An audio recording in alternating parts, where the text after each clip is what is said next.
Estamos começando mais um Flow Podcast. Bem-vindo aí você que está sintonizando ao vivo e você também que está ouvindo nas nossas nos distribuidores de áudio, né? Tipo, que tem nos nossos agregadores de podcast. Exatamente. Né? Spotify, iTunes, Google Podcast. Hoje nós temos um convidado especial que é o Vitor. Ele tem uma página no Facebook chamada Suburbanos da Depressão, onde ele faz comédia com a cultura carioca. Ele zoa o fato do carioca ser um fudido, né?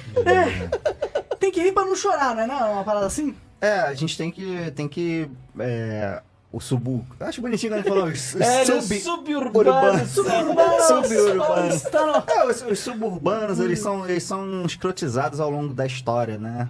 Então a gente tira as melhores... E de história tu entende? De história eu entendo, mais ou menos, né, cara? Porra, cara, aquele é historiador, brabo. História pra caralho, né? Pra se entender, né? Não, porque a gente não mencionou que o amigo é historiador, verdade. Eu estou mencionando que o nosso amigo do Cocão, ele é... formado em história, inclusive especializado no Brasil. Eu tô estudando, fazendo mestrado sobre Bangu, né? Que é Caraca, é verdade, tu tava me falando mais cedo que inclusive tu nutre uma certa paixão pelo clube de futebol do Bangu. Pelo Bangu eu aprendi a gostar, por ser um bairro operário, por ser um clube formado por operários e tal. É uma questão ideológica. Cara, eu tenho vários amigos que moram em Bangu, inclusive quando eu ia lá pro Rio, eu sempre ficava em Bangu. Um calor desgraçado. Isso que eu ia falar, por que tinha que ser tão quente lá? Podia ser menos de 50 graus. Bangu, né? É um vale, não é, cara? Bangu fica entre umas serras lá e tal. A Zona Oeste toda é quente, praticamente. Zona Oeste, São Gonçalo do outro lado da poça, né? Que a gente fala, da Baía do Guanabara. E é quente também. Então, é engraçado Vamos combinar que o Rio é quente pra cacete, sim, né? E tem os níveis de quente, né? Porque, por exemplo, eu cheguei aqui com 19 graus morrendo de frio, aqui em Curitiba. Aí, mas eu tava falando pra ele que hoje é um dia tranquilão. Quente pra caralho. Verdade, tá normal. Vento frio de casaco, sol como? Verdade, chegou de casaquinha. E a galera de tranquilão. Mas... vamos começar então, que eu queria aproveitar que você é um cara não é estudado de história, né? E a gente tava falando... O cara é historiador, então é história assim, porra. O cara entende tempos difíceis pra gente. Pros historiadores. Muito revisionismo aí rolando. Verdade. Verdade, faz sentido. A gente tinha que falar sobre ditadura, então. Não? Não, Não, prefiro não me comprometer. Mas deixa eu fazer uma pergunta pra você. Vem. Não precisa responder se não quiser. Mas você acha que a gente tem noção do que foi a ditadura realmente? Ou você acha que existe um outro lado que ainda não foi explorado? Cara, como historiador, a gente trabalha com fontes, né? A gente trabalha com relatos do que foi deixado, os vestígios que foram deixados. Muitas coisas realmente se perderam, né? Seja por queima de arquivo, seja por serem secretos e tal. E... a gente tem noção do que a gente conhece, dos relatos orais e tal. Lógico que o cara que foi preso lá, ele vai dar a versão dele. História. O militar que estava lá no poder vai contar a versão dele, né? Então... E como é que faz essa média? Aí tem... Ninguém é isento nessa vida, né, cara? De nada.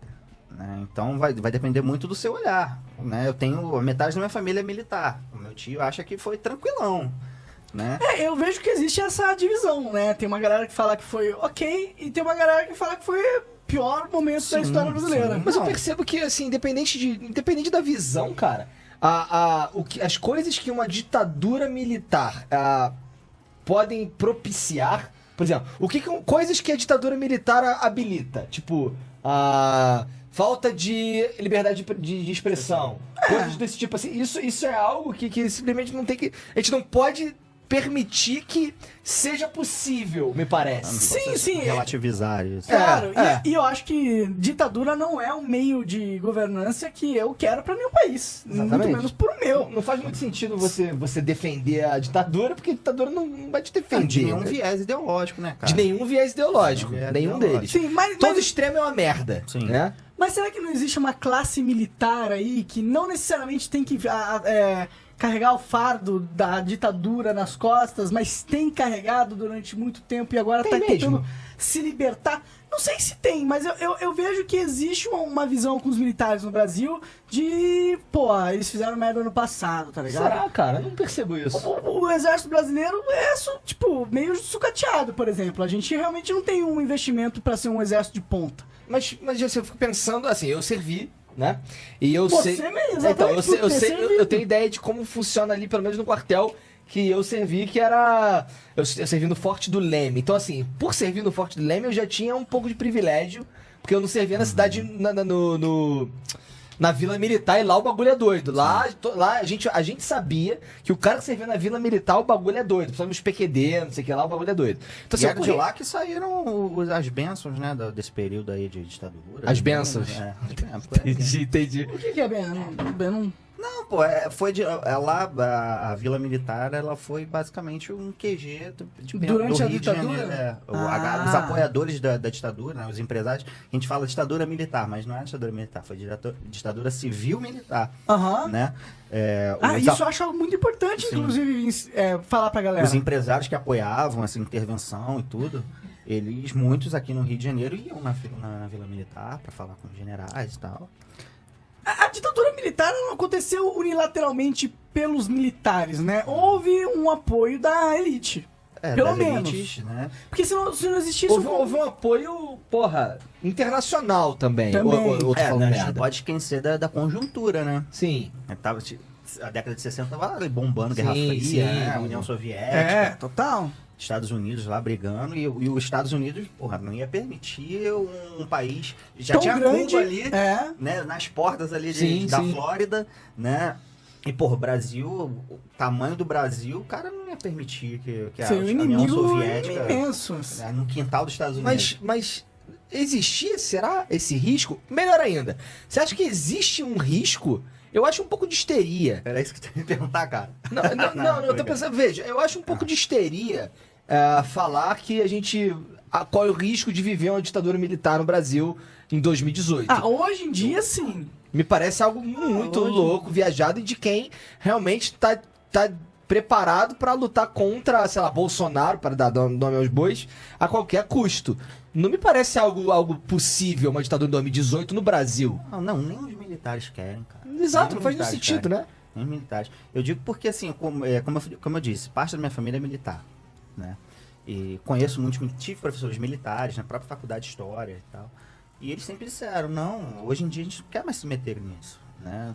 E hoje o que eu acho que pode rolar na ditadura não, sem armas, né? Uma ditadura que vai ser pautada na Constituição. Entendi. Né?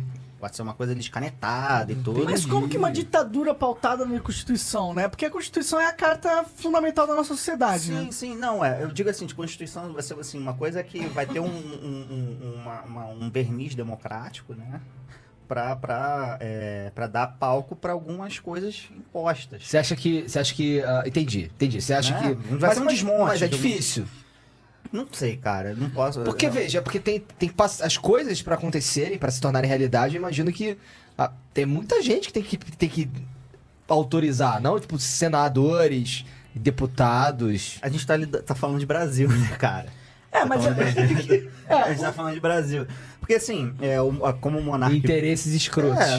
Como o Monark falou, que ele tem interesse sobre a história do Brasil. Cara, a história republicana do Brasil sempre foi um grande acordo das elites, né? Será que esse não é a história do mundo?